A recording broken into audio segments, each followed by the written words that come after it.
This is a story about pumped storage hydro in Loch Ness and our campaign against the latest developments, but it's also a story of our times, and I suppose in many ways that's a positive thing because this is about the decarbonisation of the grid. So this is a presentation outline. I'm going to talk about Loch Ness, River Ness, pumped storage hydro on Loch Ness. We've got one scheme there already, another one about to be constructed, and another one in the planning process. Talk about our biodiversity concerns. What about alternative locations? Is Loch Ness the right place for these sort of developments? In our view, not. And what can we do about this proliferation of pumped storage on Loch Ness? So just some facts. I know we're running late. I'll just skip over this quite quickly.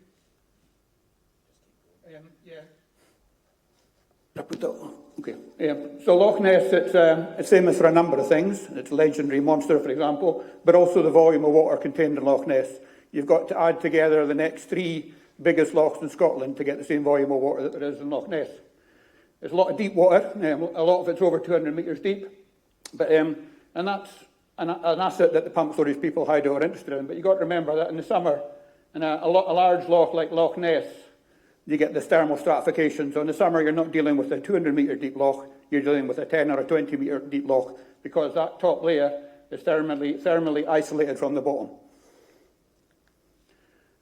Some quick facts about the River Ness. It's got the third highest mean flow of any Scottish river, 90 cubic metres per second.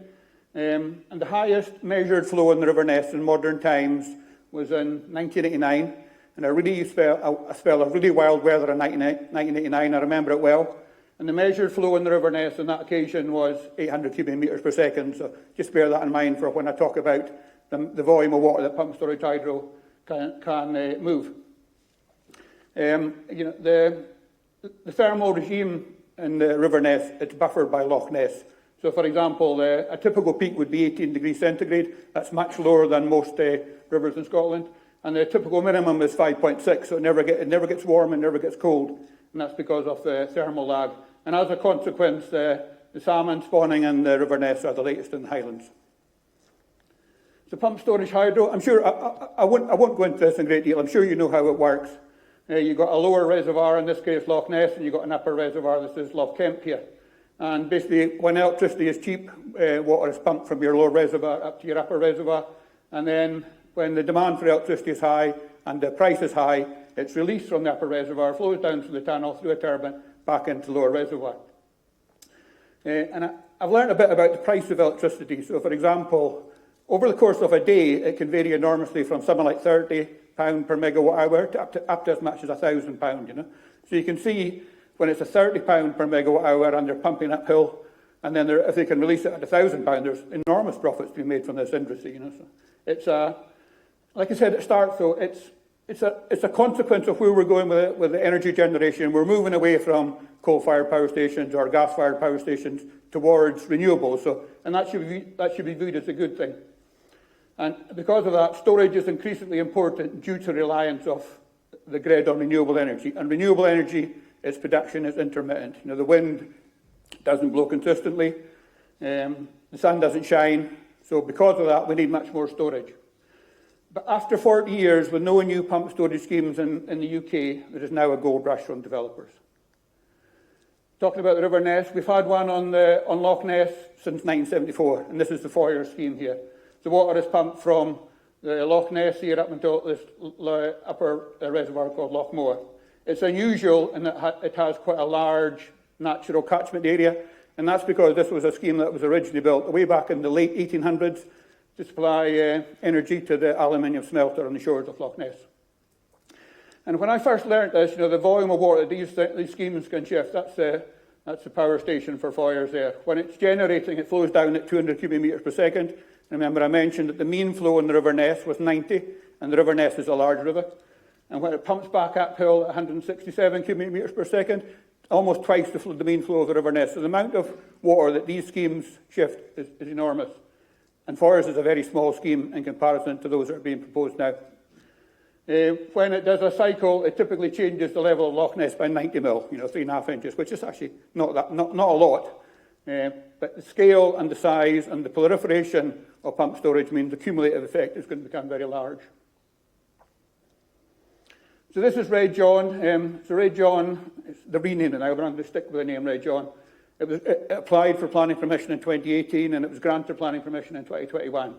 And it sat there. We knew they were trying to sell the scheme to a Scandinavian company. And in December, just last year, Statkraft, a Norwegian state-owned energy company, very deep pockets, acquired the rights to develop the scheme. And construction is due to start next year. The upper reservoir, there's no natural loch for the upper reservoir, so they're going to be building a giant lagoon. This lagoon is going to be 1.4 kilometres long and very steep embankments. This is built on a sloping bridge. There's no natural depression for this upper reservoir. So they're going to build this giant lagoon there.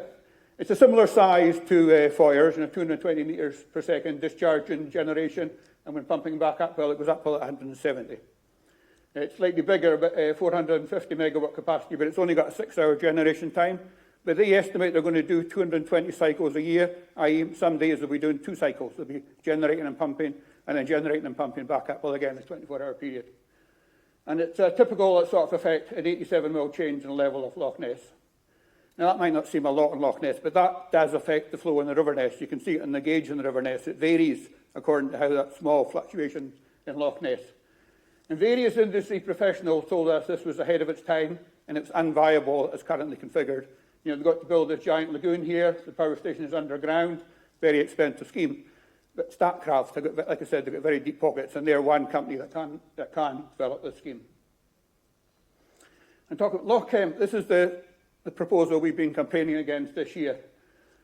So Statera Energy submitted a planning application in November last year. The upper reservoir will be Loch Ness, this is it here, just a natural loch here at present. They're going to raise that, there'll be a 34-metre high dam at this end of it, and because of that, water will of course flow back out the catchment into the catchment on the other side here. So as well as a 34-metre high main dam, you're going to be 7 auxiliary dams in places like this to stop the water flowing back out. This is a slightly bigger scheme, 600 megawatt scheme, and crucially longer duration, 15 hours of generation time. When they're generating, there's almost 400 cubic metres per second comes downhill. And for comparison, the River Morriston, which is a Salmon SAC on the opposite side of Loch Ness, the highest flow that I could find measured in the last 20 years was 216. So this scheme, when it's pumping back uphill, is moving water at a huge rate in comparison to the natural inflowing rivers in Loch Ness. When this scheme does a cycle, the level of Loch Ness will vary by 370 mil, about 15 inches in Old Money. An impact on salmon smolt migration is acknowledged in the planning documents, and that's one of our major biodiversity concerns. The cumulative impact is really what our concerns are about. So the typical daily drawdown in Loch Ness, if all these schemes are working on a similar cycle, will be around half a metre or 20 inches. That's a huge volume of water when you consider the size of Loch Ness. And the daily inflowing water movements into Loch Ness will be over 800 cubic metres per second. And remember, that's more than the greatest flow ever recorded in the River Ness in modern times. So it just shows you the volume of water that these schemes are going to be pumping up and down. And again, when they're pumping uphill, if they're all pumping uphill together, water is leaving Loch Ness at 700 cubic metres per second. And that's around 15 times greater than the typical flow down the River Ness, which is like 40 to 50 cubic metres per second in the spring. So where are our salmon smolts going to go? You know, they're going to be attracted to these schemes drawing water out of the loch. That's one of our major concerns. And the recent Scottish Government planning framework is basically a presumption in favour of pump storage hydro. But when that policy was written, did they consider there would be multiple schemes on one loch? There's actually no guidance in that policy about how much we need, where they should be, how big they should be, you know. And we just feel there's just a lack of guidance from the government to guide this emerging industry. What about our biodiversity concerns? So I suppose I represent the Salmon Fishery Board, and one of our biggest concerns is on the effect of salmon smolts. When they leave the tributaries of Loch Ness, enter Loch Ness, and try to find the way out of Loch Ness, they're going to be subject to delay at these intakes and possibly enhanced mortality through predation. Rapid and frequent loch level drawdowns will result in impoverished shoreline. This is the shoreline of Loch Ness here. These are some of the invertebrates that are present there. And if that loch is going up and down quickly, and the difference between pump storage drawdowns is they're rapid and frequent, whereas natural ones are slow and infrequent. That's going to basically sterilise the shoreline of Loch Ness. The hydrology of Loch Ness may be affected, including the thermocline. I mentioned that in the first slide. You know, that separation of the warm water in the summer from lower. And it could affect that, and also the stability of the thermocline.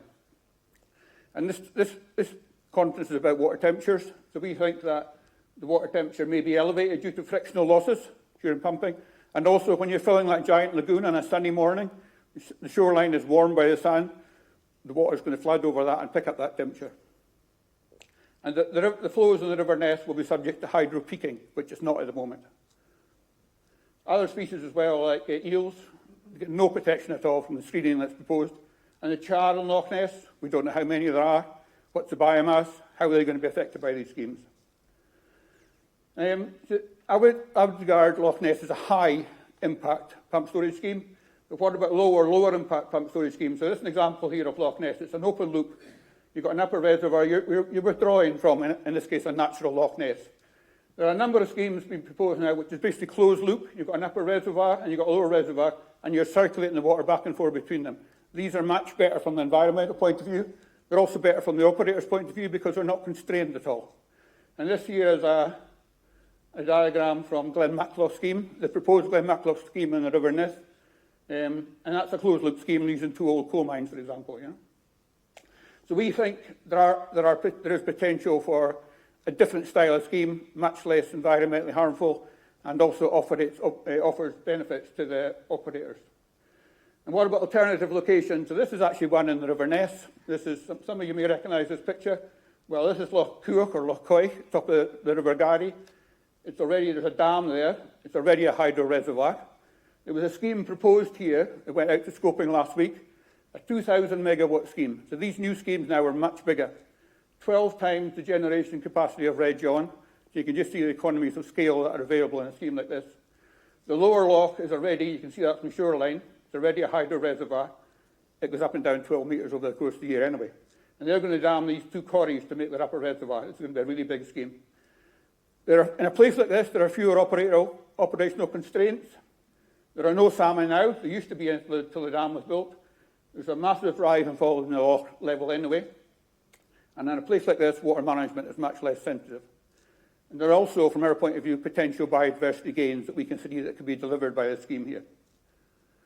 And finally, so can we stop Loch Kemp from going ahead?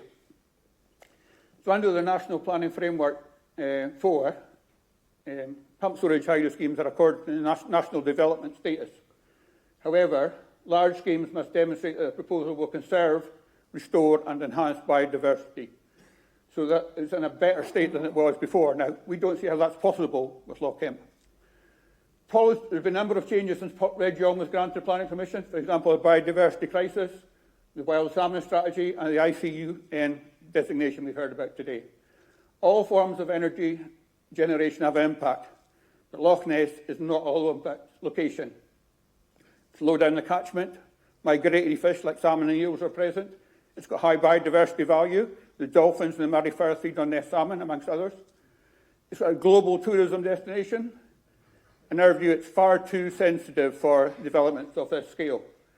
And when multiple pump storage schemes share the same lower reservoir, the water resource becomes limiting. And as far as we can see, Loch Kemp is going to be constrained for almost half the time anyway, because of the lack of water. And I suppose, yet, there's a full scheme under consideration. We've had a developer speaking to us about a full scheme that in itself got a half-metre drawdown in Loch Ness. So it's just incredible the interest there is from the sector in pump storage hydro. There's a couple of things I'd like to end at. First of all, I'd like to thank the support we've had from organisations like FMS and AST in our campaign.